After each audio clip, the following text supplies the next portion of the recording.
Muito bem, vamos lá. Agora é o seguinte, pessoal, nós vamos trabalhar com... Vamos mudar um pouquinho o nosso foco, né? A gente venceu aí boa parte de eletricidade.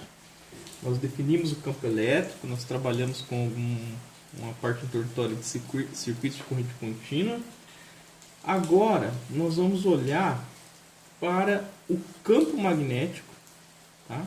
O campo magnético, que aqui será denotado pela letra B, tá? Pela letra B. Então nós vamos olhar para o campo magnético e também agora para a força magnética, fazendo um caminho análogo ao que nós fizemos para a definição do campo elétrico e da força elétrica, tá? Força magnética. Nós vamos fazer essas duas coisas agora, ok? Então veja, é o seguinte, para a gente trabalhar com o campo magnético, uma das coisas que a gente vai fazer é criar um caminho, né? Fazer um raciocínio análogo, né? Análogo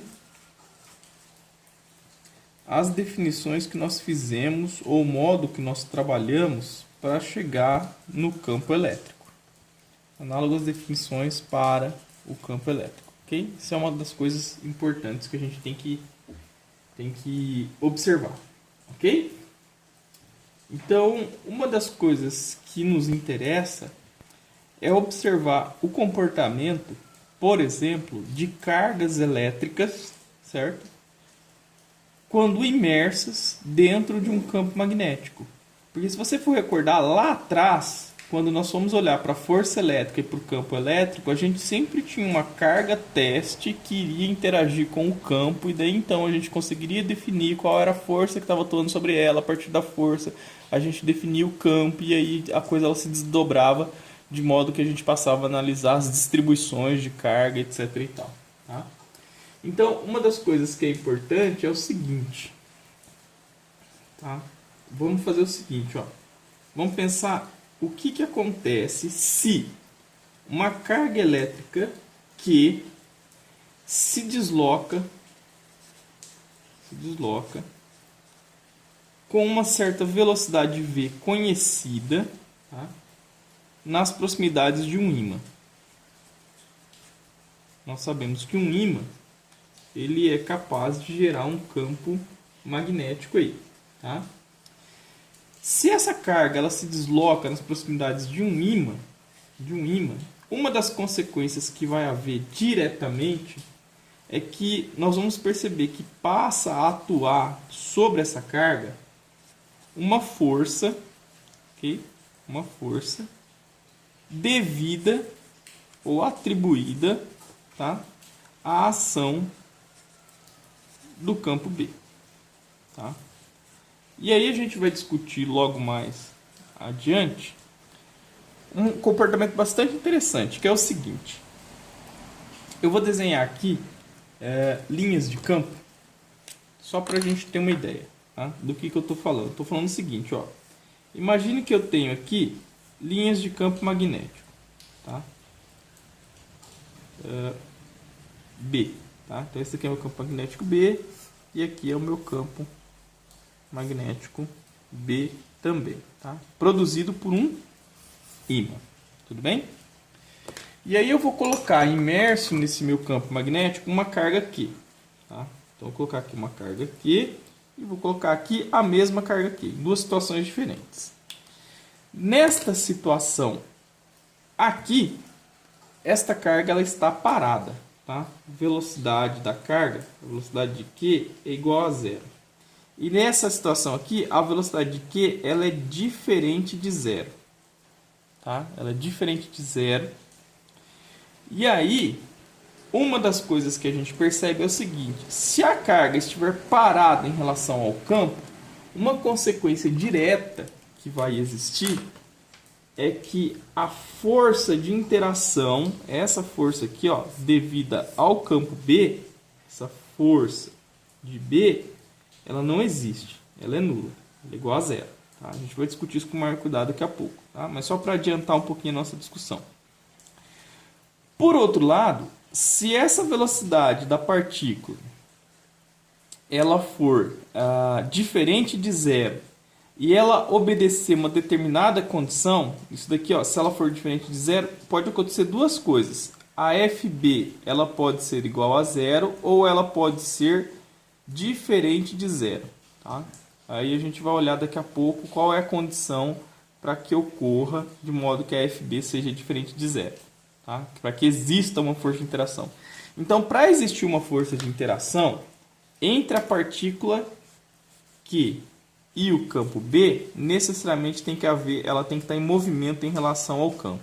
Tá? É isso que eu estou querendo dizer. Estou querendo dizer o seguinte, que não dá para a gente colocar uma carga parada aqui no meio do campo magnético, tá? Um campo magnético constante, e querer observar que haja uma determinada interação entre ela e o campo. Isso não vai ocorrer. Eu preciso de alguma coisa assim. Ok? Então tá.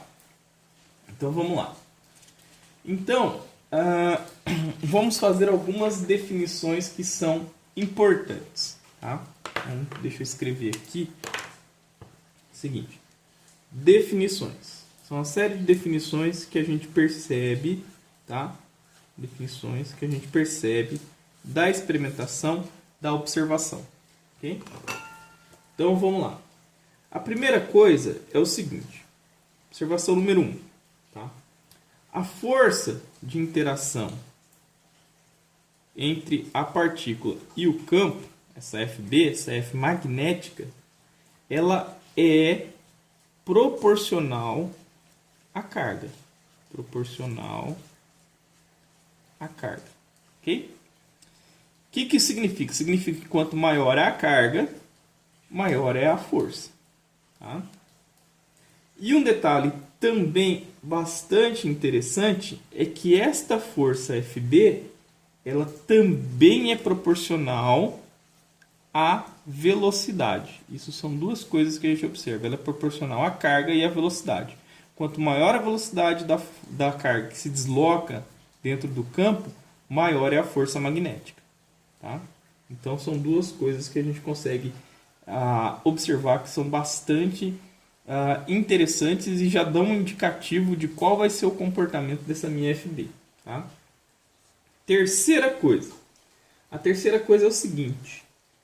O módulo, veja só, o módulo e a direção da força e direção, elas vão depender, direção da força, dependem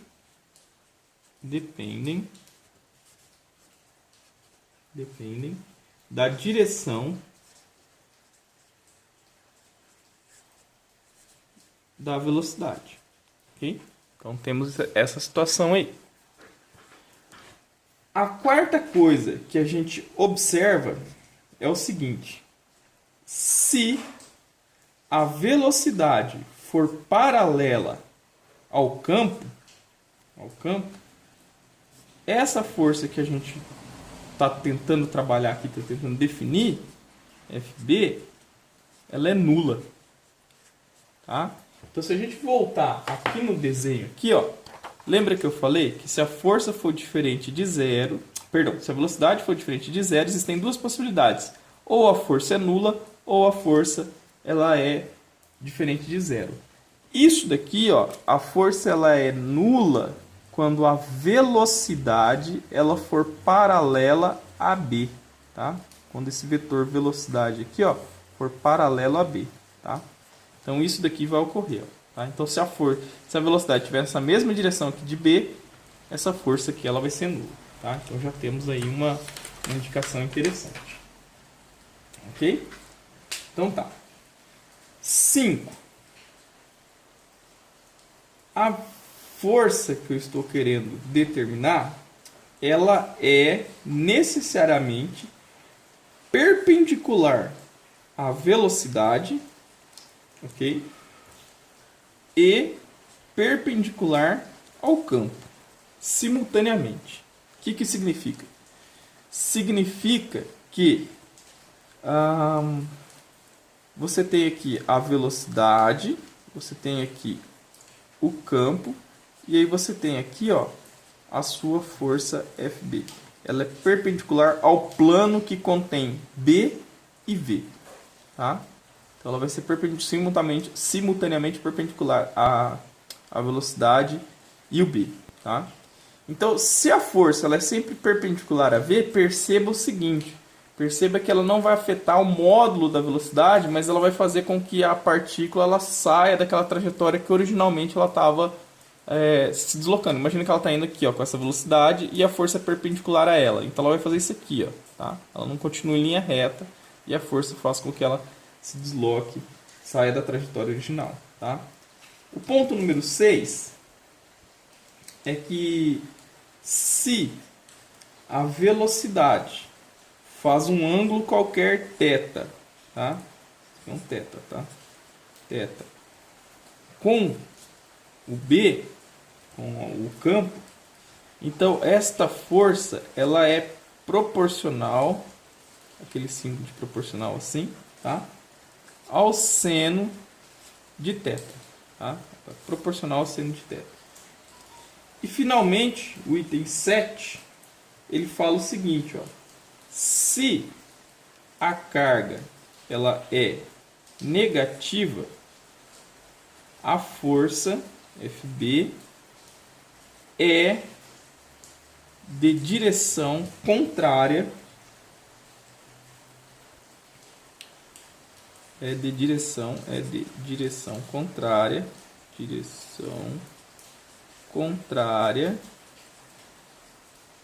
para uma carga positiva, tá? O que significa? Imagina que aqui são as pontas dos meus vetores. Se a força da carga positiva está nessa direção, da carga negativa está nessa direção aqui, ó, tá? Inverte o sentido aí da força, tá? E era de se esperar devido a esse sinal negativo que vai entrar na descrição da força, tá? Então tá bom. Se eu juntar essas 7 informações que estão aqui, né? Veja só, vamos recapitular. A força ela é proporcional tanto aqui quanto a V. O módulo e direção dela depende de V, depende do vetor velocidade. Se V é paralela a B, a F é nula. Se FB é perpendicular, ela é perpendicular a V e a B. E se existe um ângulo entre eles, é proporcional ao seno de θ. E o sinal da partícula, se ela é positiva ou negativa, indica a direção da força. Então, se eu resumir tudo isso, eu vou ter algo assim, ó. Eu vou ter que a minha F de B, ela é proporcional à velocidade, certo? A carga, a velocidade, e eu tenho que trazer alguma informação em relação ao campo, certo? Por quê? Porque o comportamento dessa força, ela depende, olha só, do ângulo que o V faz com o B, e o FB tem que ser também perpendicular a esses dois aqui, tá? E se o V faz qualquer ângulo com o B, o F acaba sendo proporcional a um seno de θ. Então é de se esperar que tenha aqui também um B, tá? Então, para isso daqui se transformar numa igualdade, né, e trazer informações de vetor, porque isso daqui é vetor, isso daqui é vetor, isso daqui é vetor, eu teria que escrever assim, ó: o meu FB vetor, ele vai ser igual à carga, porque a carga vai me dizer se a força está para um lado ou está para o outro, e o módulo dela é proporcional, tá? Vezes a velocidade, que é um vetor, vezes o campo, que é um vetor. E aí, para isso daqui ter uma correlação com o seno do ângulo que o V faz com o B e ao mesmo tempo ser perpendicular a V e B, eu tenho que ter uma situação assim, ó: o V está aqui, o B está aqui e a força ela tem que estar aqui, ó. Ela tem que ser perpendicular tanto a V quanto a B aqui, tá? Eu desenhei mal ali, perdão, mas é assim, ó. É o XYZ, né? Aqui está o B, aqui está o V, aqui está o F. Então isso daqui é um produto vetorial. Isso daqui seria a definição ou modo como eu descreveria a força magnética que atua sobre uma partícula. Ok? Então, repare que tudo isso daqui sumariza aquilo que eu estava, resume aquilo que eu estava discutindo. Se a gente for calcular o módulo da FB, né? Isso daqui é o que? É o módulo da Q, o módulo de V, o módulo de B, seno do ângulo entre eles, né? Seria a forma de determinar o módulo desse produto vetorial aqui, ó, do V vetor B, tá? Então, excelente. Ok, então aqui está a minha força magnética, tá?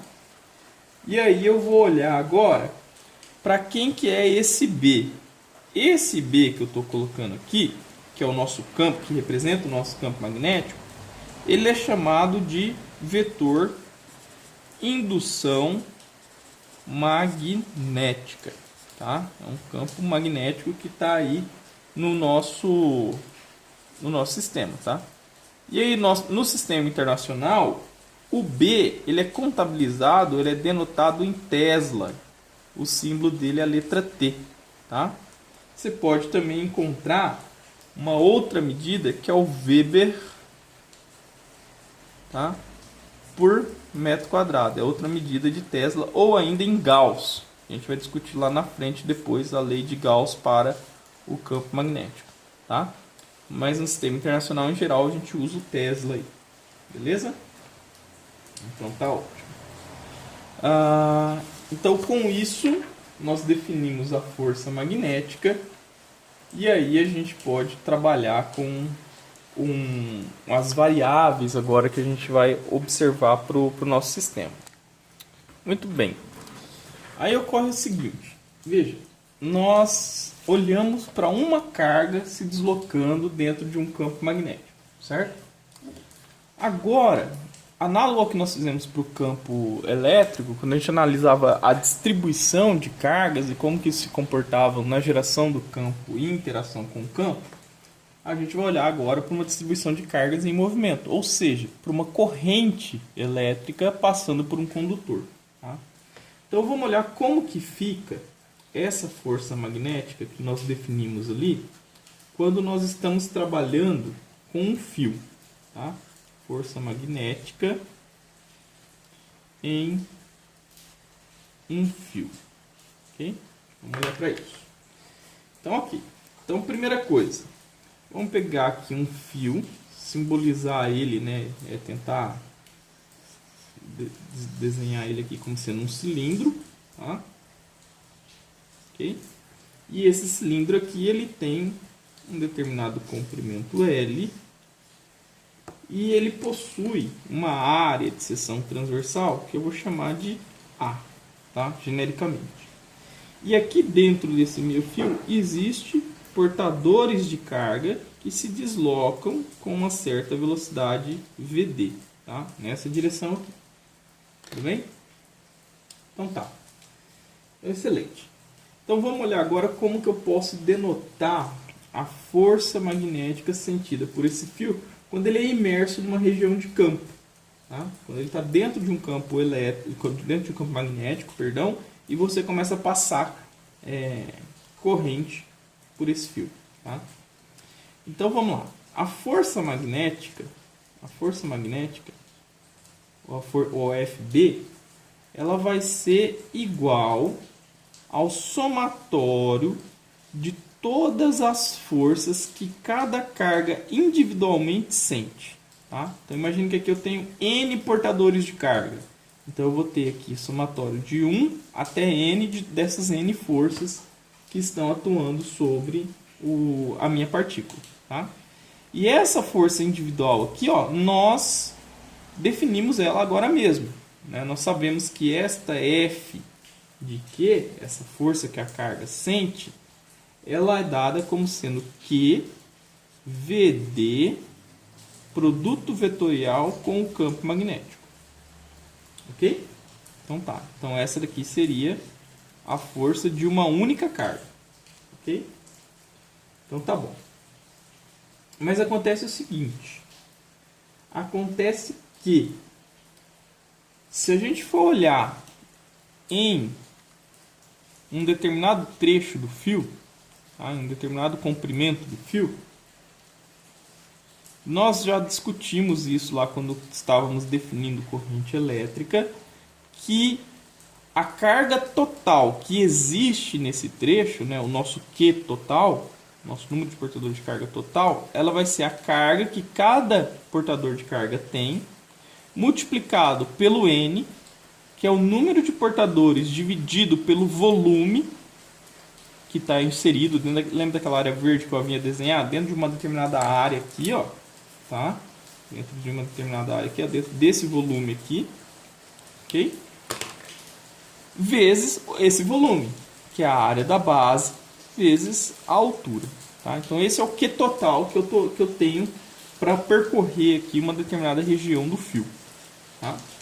Então eu posso reescrever esta força aqui como, ao invés de eu fazer o somatório de cada FQ individualmente, faço isso daqui para um, para outro, para outro, para outro, para outro, para outro, para outro, para outro. Eu pego esse Qzinho individual e transformo nesse Q total que aqui está, ó, tá? Porque todos eles vão estar se deslocando com uma v de deriva nessa direção sob o mesmo campo. A grande questão que eu tenho é quem que é esse sujeito. Esse sujeito para o fio é esse sujeito aqui, ó, tá?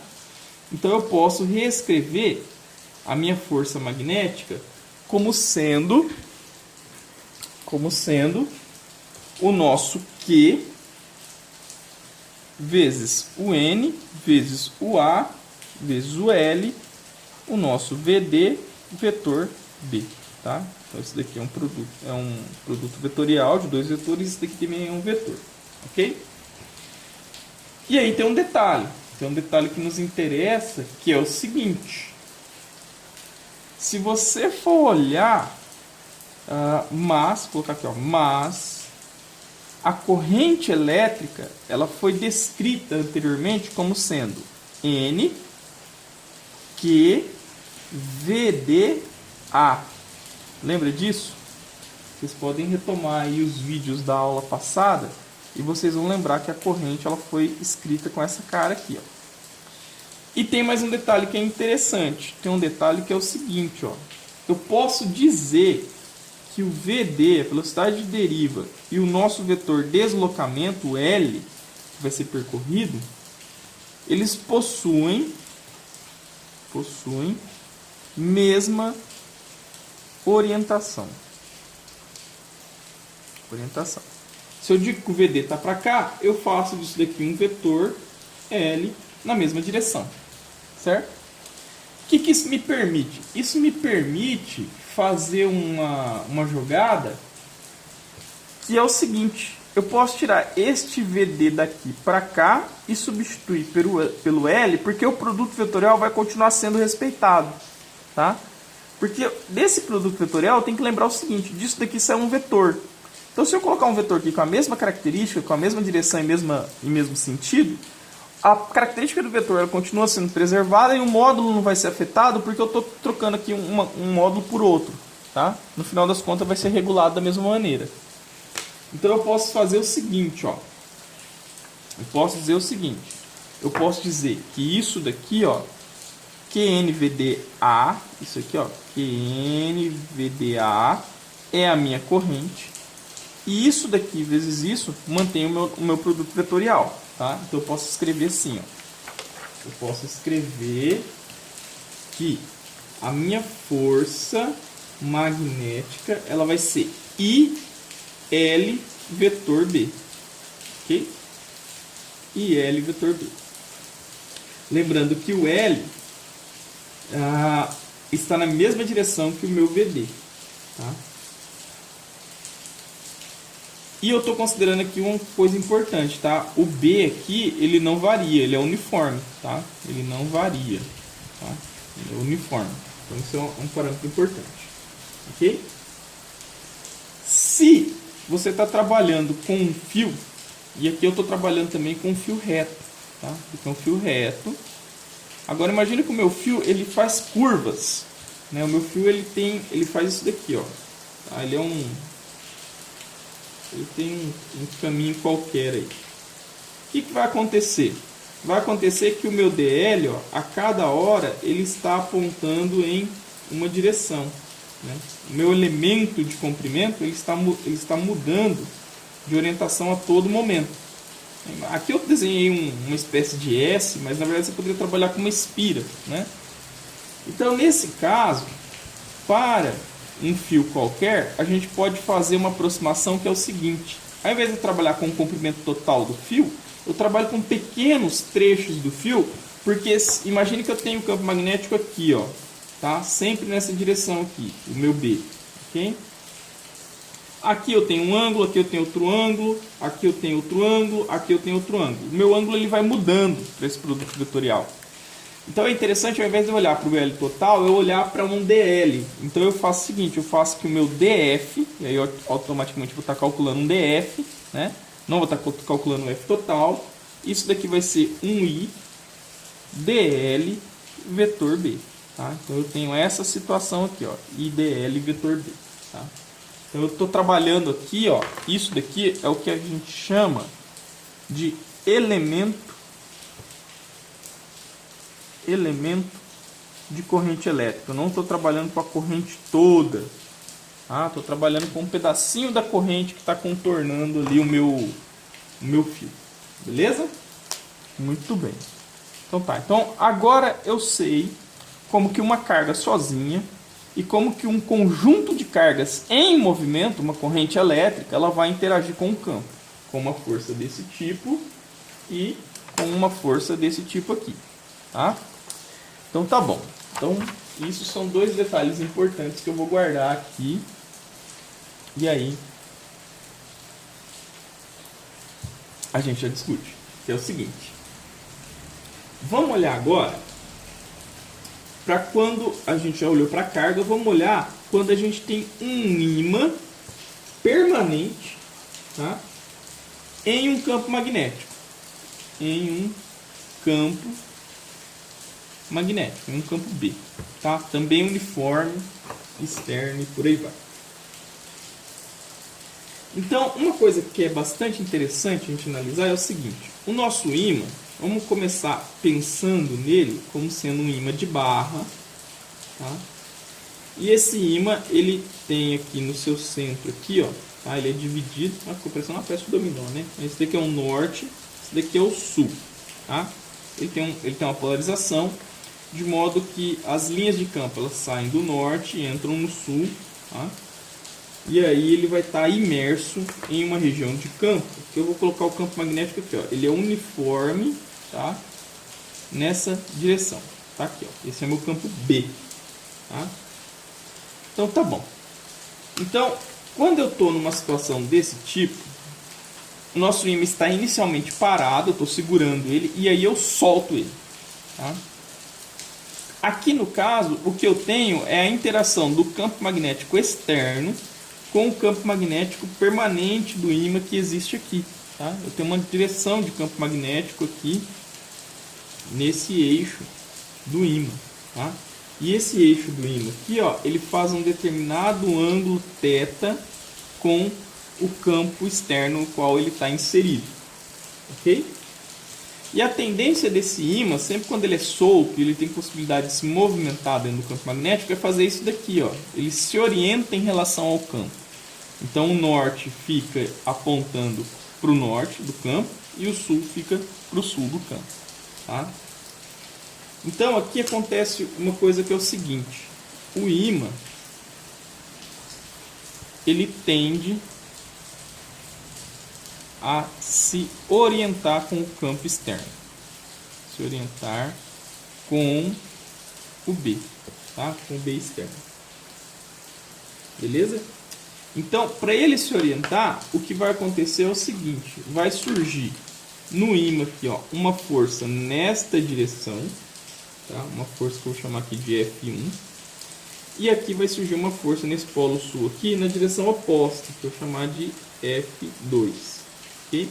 As duas têm o mesmo módulo, só que elas têm direções contrárias e atuam em pontos diferentes. Tá? E, obviamente, esse ímã aqui eu vou falar que ele tem um determinado comprimento L aqui, ó. Tá? Nessa direção aqui. Tá? Dá uma orientação para ele, para saber para que lado que ele vai se orientar em relação ao campo. Ok? E aí aqui, esse ímã, ele é descrito em termos de uma espécie que a gente chama de Q de M. Veja, muita atenção no que eu vou falar agora. Para a geração do campo elétrico, existe uma carga única, singular, que é a carga elétrica, né? Que é a geradora de campo. Vamos desenhar aqui, ó. Tá? Então tem aqui ó, a carga negativa e a carga positiva. Tá? Então a carga positiva a gente sabe que as linhas de campo elas são radiais, aqui também, tá? A diferença é a orientação. Aqui o campo E ele está sempre saindo, não é? E aqui o campo ele está sempre entrando. De modo que quando você junta as duas e forma um dipolo, aquelas estão afastadas por uma distância D, em que você tem isso aqui, ó, a linha ela sai daqui e entra aqui, né? Ela sai daqui e entra aqui. Então isso daqui faz isso daqui, ó, né? Você tem essas configurações de linhas de campo para o nosso dipolo elétrico. No caso do ímã, o que a gente tem é esse sujeito aqui que seria o análogo à nossa carga elétrica, mas não funciona dessa forma. Você não observa esse tipo de configuração aqui para o campo magnético. O que você observa sempre é isso daqui, ó. É um dipolo, tá? Então esse sujeitinho aqui, ó, a gente chama ele de dipolo magnético. Ele é a menor unidade, a menor partícula responsável pela geração de um campo magnético, tá? E ele é definido da seguinte forma: esse QM ele é análogo ao Q nosso, ele é a força dividido pelo campo B, tá? Ele é a força que este ímã vai sentir, a F, em função do campo externo que ela está aplicada, tá? Ele é o análogo à nossa carga de prova que a gente colocava aqui. A gente colocava uma Q0 aqui. Essa Q0 ela estava sujeita a um campo devido à ação de uma força, não é? E aí nós definimos o campo como sendo a força dividido por Q0, ou seja, a nossa Q0 era um F por E, não é?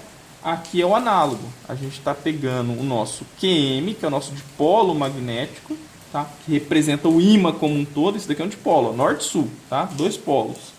Então, é a força que ele está sentindo dividido pelo campo, ok? Então, beleza. Então, feito isso, a gente pode dizer o seguinte: esse nosso QM, ele vai ser dado em uma unidade no SI, que é o ampere metro, tá? Ele tem essa unidade, ele é o AM, ok? E por convenção, nós temos que o norte ele seria o equivalente à nossa carga positiva e o sul seria o equivalente à nossa carga negativa. Então o que você tem é isso aqui, ó, norte, sul. Então as linhas de campo elas saem do norte e vêm para o sul. Elas fazem isso daqui, ó, tá? Então é isso aqui que elas fazem. Elas saem daqui e entram aqui no sul, tá? Então, elas fazem esse movimento aqui. Você tem linhas de campo dessa maneira, tá? E aí isso daqui é análogo ao nosso dipolo elétrico, ok? Então tá. Então eu posso reescrever aquela força, o QM, aquela força que o QM está sentindo, ela é o QMB, ok? Se for escrever vetorialmente.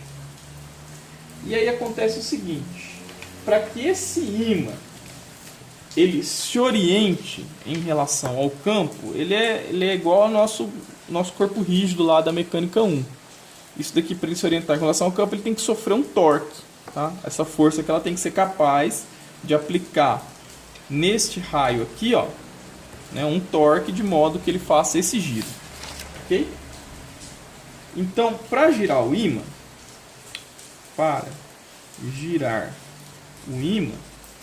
surge um torque, ok? Quem que é esse torque? O torque nós já vimos que ele vai ser o L vetor o F, ou o análogo lá da mecânica R vetorial F, né? A distância que você está do ponto de apoio até a força que está sendo aplicada, tá? Isso daqui vai ser igual a um L igual a um QMB. Né? QMB. Isso daqui é a nossa força. Ok? Então, o torque que surge ali, ele vai ser do tipo QML vetor B. Ok? Aqui está o torque que eu estava procurando como sendo responsável para girar o ímã dentro daquela minha região de campo. Esse L aqui, esse L, ele é o vetor, ok? Que aponta sul para o norte, ok? E ele é a distância entre os polos, tá? Distância entre polos, ok? Aí. Maravilha. E aí surge ainda uma coisa que é o seguinte: isso daqui é o meu dipolo, e isso daqui é a distância entre os dipolos. Lembra que quando nós definimos para a carga elétrica, deixa eu pegar aquela figura aqui. Para a carga elétrica, esse sujeito aqui que estava com uma distância D entre eles, eu tinha um momento de dipolo elétrico que era dado pela carga vezes a distância entre eles. Aqui eu tenho uma grandeza análoga. Ó. Eu tenho o equivalente à minha carga, uma distância entre os polos. Isso daqui nós vamos chamar agora de momento magnético. Tá? Momento magnético. Tá? Ele faz um papel análogo ao nosso dipolo. E aí eu posso escrever o seguinte: ó, o que é o meu momento magnético? Vamos anotar aqui. Ó. Meu momento magnético, M, ele vai ser escrito como sendo o nosso QML. Ok? Então ele tem um módulo, direção e sentido. Portanto, o torque ele pode ser escrito em função desse momento como sendo M vetor B. Okay? Lá na frente a gente vai conseguir definir esse sujeito aqui de modo análogo, não apenas para um ímã, mas para qualquer coisa que faça, que desempenhe um papel análogo ao ímã, seja capaz de gerar um campo magnético como um ímã. Tá? Que eu posso induzir a criação de um campo magnético, não precisa ser um campo magnético natural. Tá? A gente vai discutir isso daqui a pouco.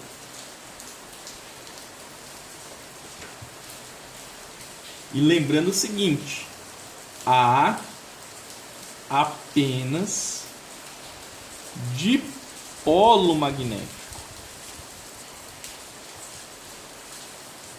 Ok? Não há monopolo. Tá? Isso é uma característica importante. O que seria um monopolo? Seria uma carga análoga à carga elétrica responsável pela geração de um campo. Isso não existe. Tá? Não foi comprovado ainda pela ciência. Beleza. Então tá bom. Agora que a gente olhou para um fio, vamos pegar esse fio e vamos criar com ele aquilo que a gente chama de espira. Tá? Deixa eu pegar a caneta aqui. E vamos olhar agora para uma espira.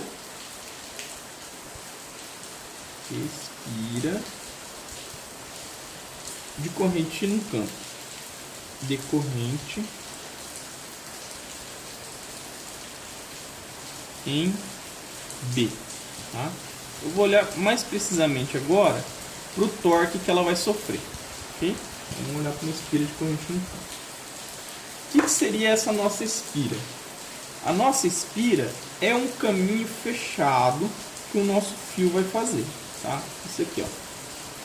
Tá? Então eu faço um retângulo com o fio. Isso daqui é uma espira. Tá? A corrente elétrica ela vai sair de um ponto, dar a volta e voltar no mesmo ponto. Ou, por exemplo, a mola, né? A mola do caderno, uma mola disso daqui enrolada, né? Seria uma espira também. Tá? Então você tem várias possibilidades aí para você olhar para sua espira.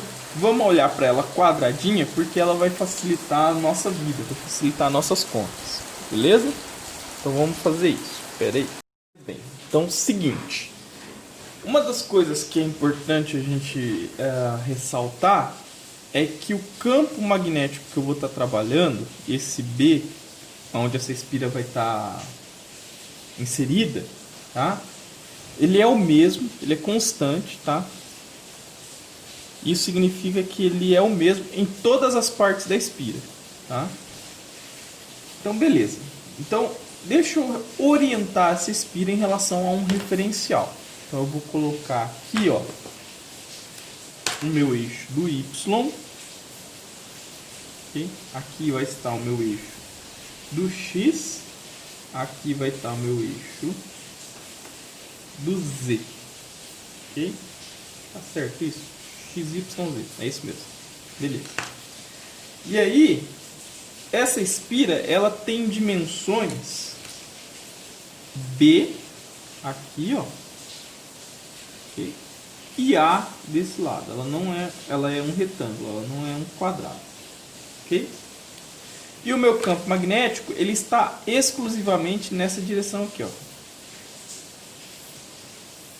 Tá? Então, o meu campo magnético B, ele é um BJ. Tá? Tá só no eixo do Y. Ok?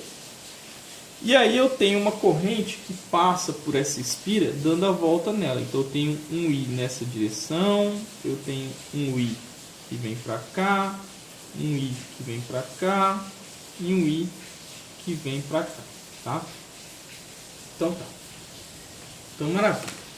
Então nós temos o seguinte, uma das coisas que a gente tem que notar é o seguinte. Lembra que a força que nós definimos para um fio, deixa eu pegar aqui a anotação anterior. Calma lá. Tá aqui, ó. Ela é desse tipo aqui, ó. Ela é um IDL vetor B. Ela depende do produto vetorial entre DL e B, tá? E ela vai estar perpendicular ao DL e o B, ok? Então tá bom.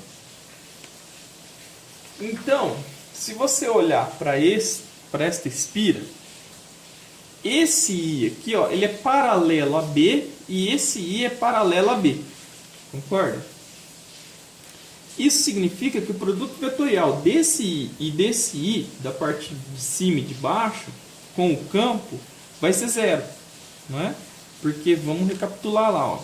Então, se eu tenho um vetor A, vetor B, esse daqui é módulo de A, módulo de B, seno do ângulo entre eles. Né? Então, como o ângulo aqui é de 180 graus, aqui no caso é de 0 graus e aqui é de 180 graus, né? Isso daqui daria zero. Então, esse produto vetorial daria zero. Eu só vou ter aqui, porque aqui ó, é 90 graus e aqui vai dar 90 graus também. Né? Então, eu vou ter uma força aqui, ó, que vai ser IB nessa direção, entrando no papel. Então, vou ter uma força lá para trás, ó. Vou ter uma F1 para lá, ok? E aqui, ó, I, regra da mão direita, tá? IB, vamos para cá, ó, B, fecha aqui, meu dedo para fora. Então, eu vou ter uma força nessa direção aqui, que eu vou chamar de F2, tá? Então, essas são as forças que vão atuar sobre a minha espira nessas condições que eu estou colocando aqui, tá? E um detalhe importante é que as correntes elas são as mesmas, o caminho são os mesmos, daqui vale A, esse daqui vale A, e o B é o mesmo. Então eu posso afirmar o seguinte, ó, que a minha F1, ok? Ela é igual a F2, pelo menos em módulo, tá? Que é igual ao I a B, concorda? Por quê? Porque o meu L aqui, ele vale A, né? Era I, comprimento, campo. Então eu tenho essa situação aqui, tá? I, A, B.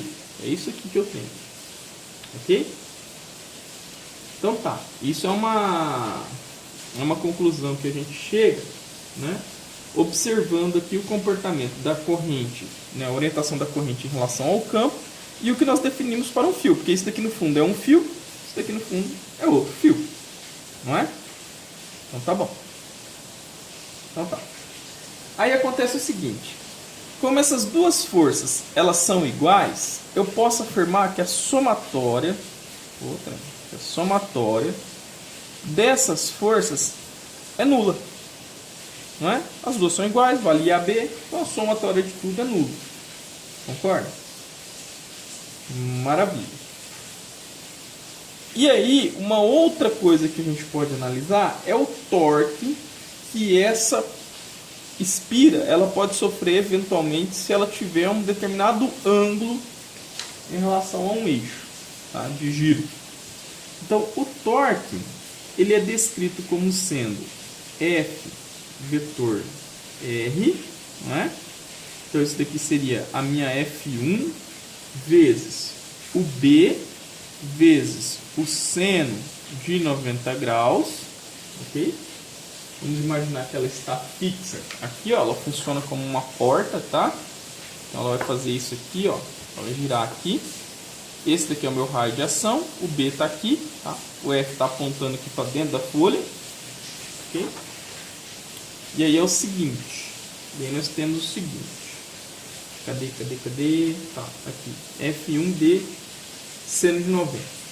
Então, o meu torque, né? O meu torque, ele vai ser igual a F1B. E o meu F1, eu já vi que ele vale IA vezes o B vezes o campo magnético. Esse AB que aqui aparece, ó, é justamente a área da espira. Então, o torque ele vai ser IAB, aonde este A, o A é a área da espira, ok?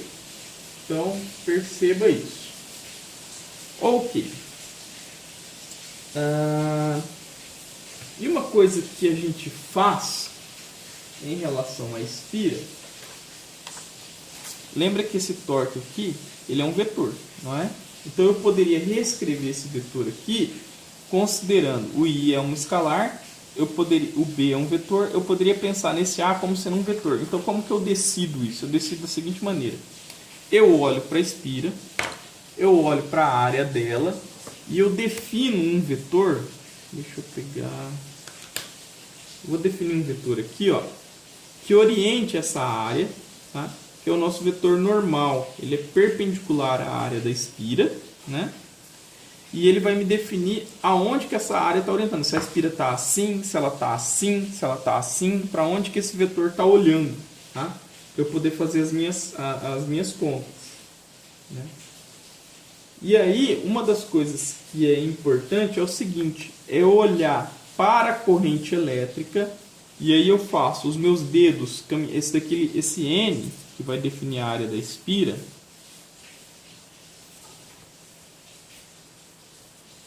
obedece a regra da mão direita.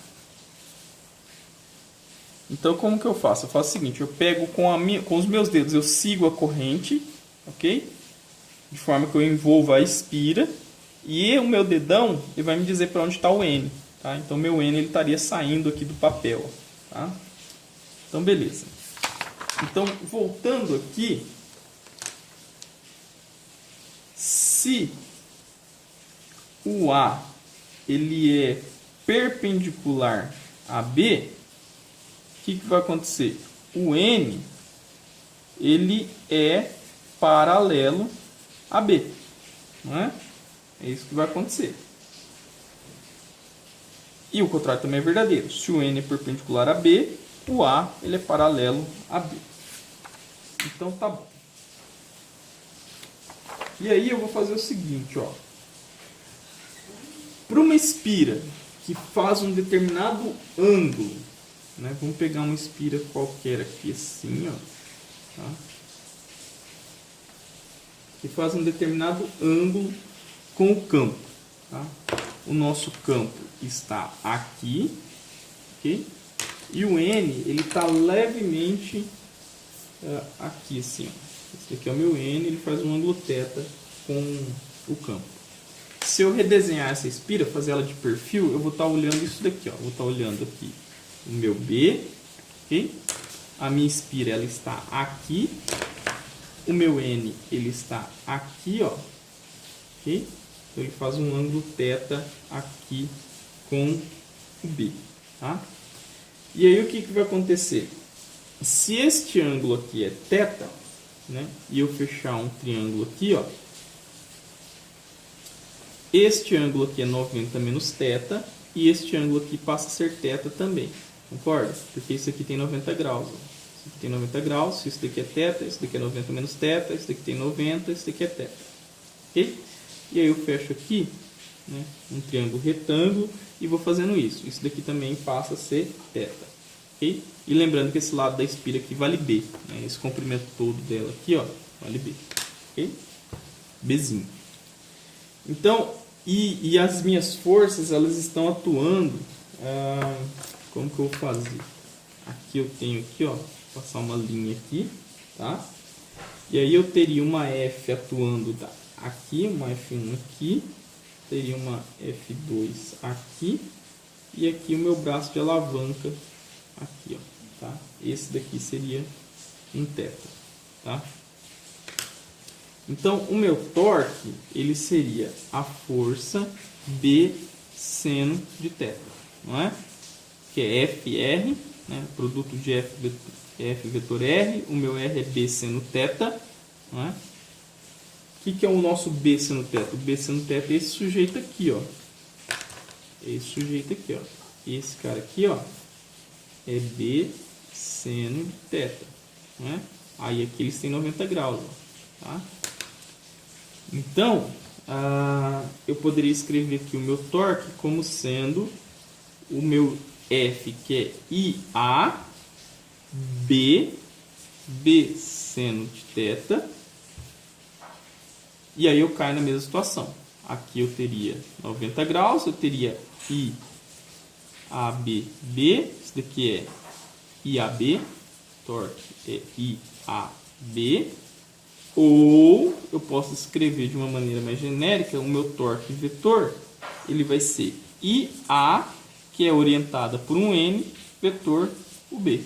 E aí isso daqui passa a valer para qualquer ângulo que você tenha, para qualquer orientação da espira em relação ao campo.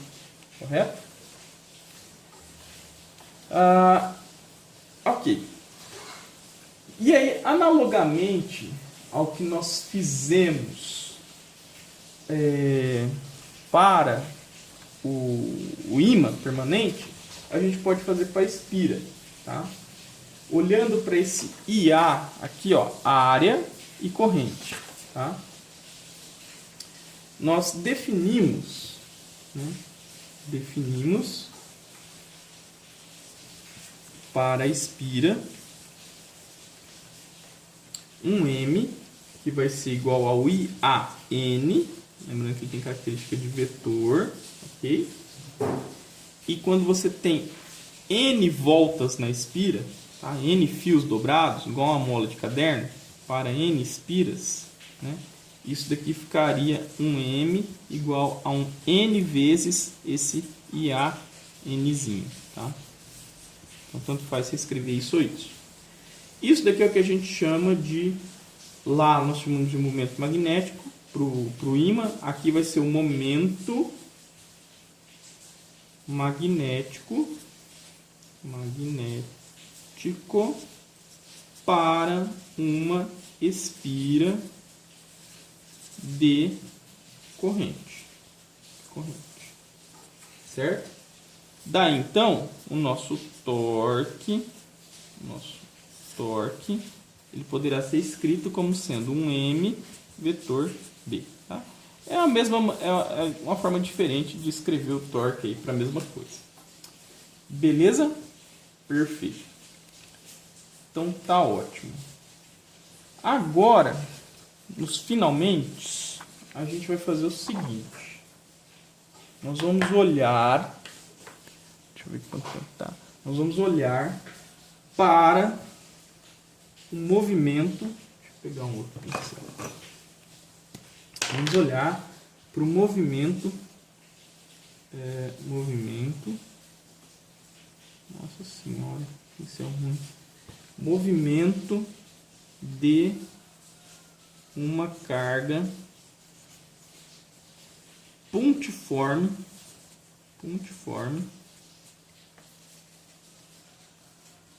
em B. Ok? Em B. Vamos olhar para isso daí. Movimento de uma carga pontiforme em B.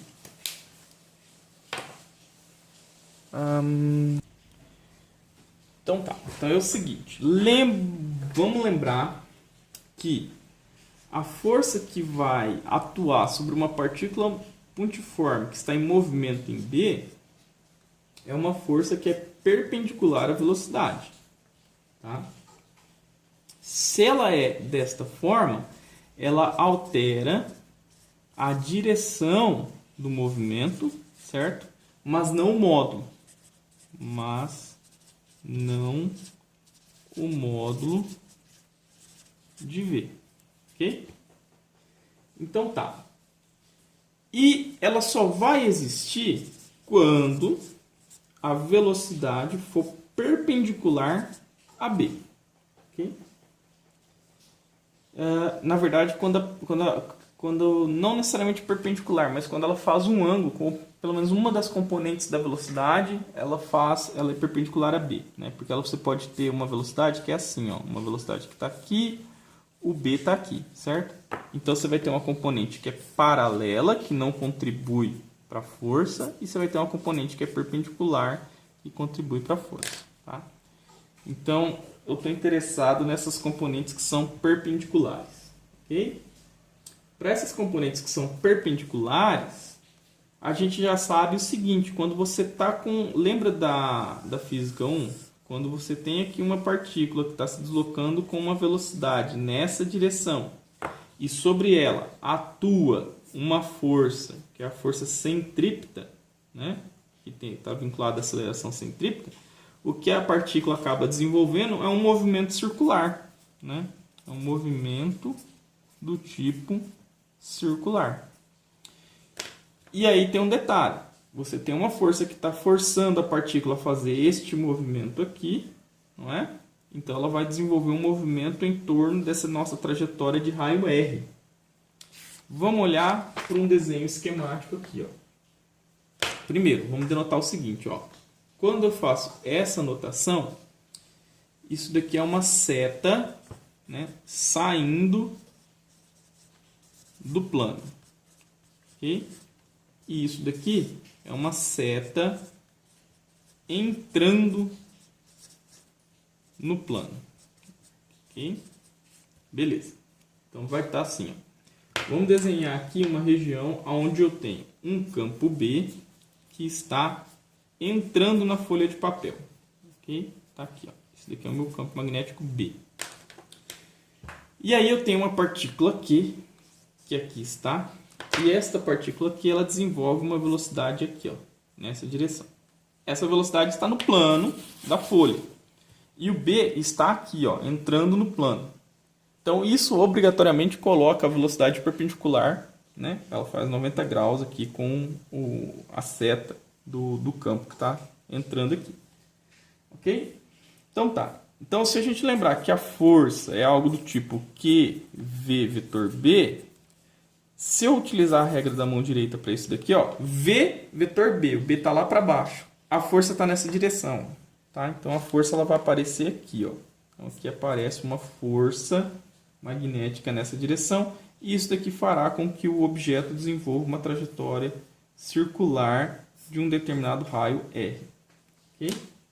Então tá. Então a força ela tem essa cara aqui, como o V vetor B é módulo de V, módulo de B sendo o ângulo entre eles, sendo de 90 graus vai dar 1, eu posso escrever esse F como sendo QVB. Ok? Tá aqui, QVB. Tá bom? E associado a isso, eu posso analisar do ponto de vista de mecânica e perceber que esta força aqui ela faz papel da força centrípeta, que está associado à massa V quadrado sobre o raio. Não é? Lembra disso? Isso daqui é igual a massa vezes aceleração centrípeta, tá? Então eu posso combinar esta informação com esta informação. E aí eu vou obter o seguinte, ó. Eu vou obter que este QVB vai ser igual a mv quadrado sobre o R, ok? Posso simplificar este quadrado com este V aqui, de modo que o raio da trajetória que vai ser desenvolvida ele pode ser medido. Eu tenho massa velocidade, né? Passei para cá, dividido por QB. Tá aqui, ó. Tá?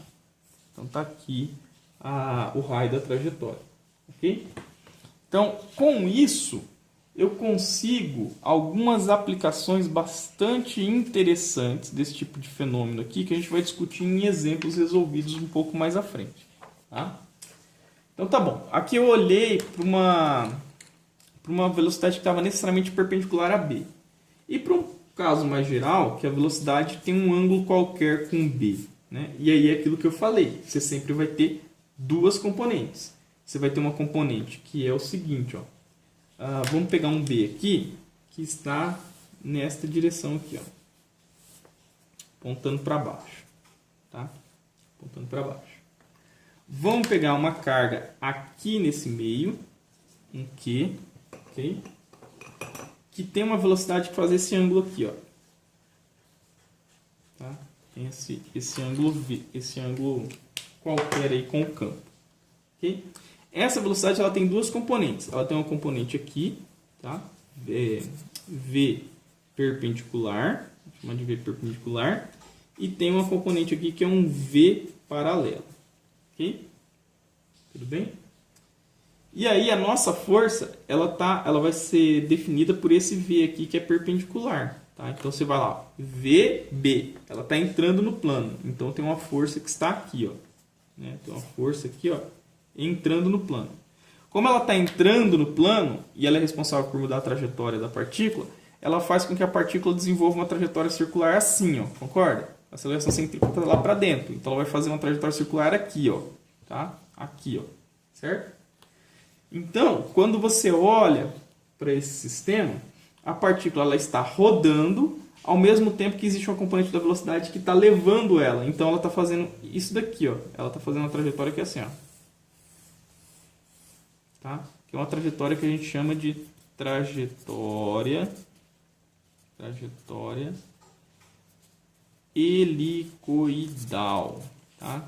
Onde você tem uma componente que é circular e ao mesmo tempo você se desloca ao longo do eixo aqui do campo, tá? Acompanhando essa V paralela. Tá? Isso é bastante interessante aí para algumas coisas também. E aí, finalmente, a gente vai olhar para uma coisa que é a tal da força de Lorentz. Aqui é um L maiúsculo, tá? Força de Lorentz.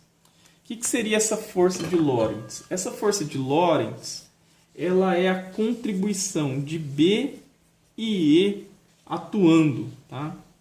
São campos cruzados que vão atuar sobre a nossa partícula que está viajando em uma determinada situação.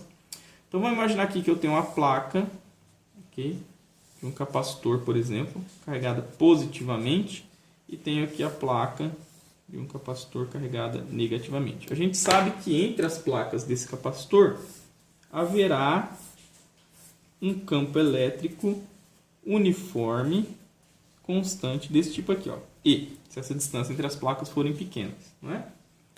E aí eu vou colocar um ímã aqui e um ímã aqui embaixo da mesa. Então eu vou ter um campo magnético onde isso daqui vai estar inserido, tá? Então eu vou ter um campo magnético aqui, ó, entrando na folha de papel. Esse é o meu B, ok? Então tá.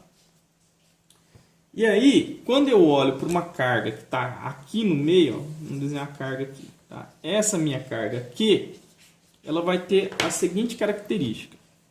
A força ela é positiva, você vai ter uma força elétrica atuando sobre ela nesta direção aqui, ó, tá? Então você vai ter uma F de aqui, nessa direção. A força magnética, se ela estivesse se deslocando, por exemplo, aqui, vamos colocar ela se deslocando aqui, passando por essa região, né, entre as placas, você vai ter V vetor B, você vai ter uma força nessa direção. Então você vai ter aqui, ó, uma força magnética nessa direção. E tem a velocidade dela que está aqui, né? Velocidade V. O que é a força de Lorentz? A força de Lorentz é a contribuição dessa força elétrica mais a força magnética para a força resultante sobre a partícula. Então, a força elétrica ela é calculada como sendo Q vezes E, e a força magnética é QV vetor B. Tá?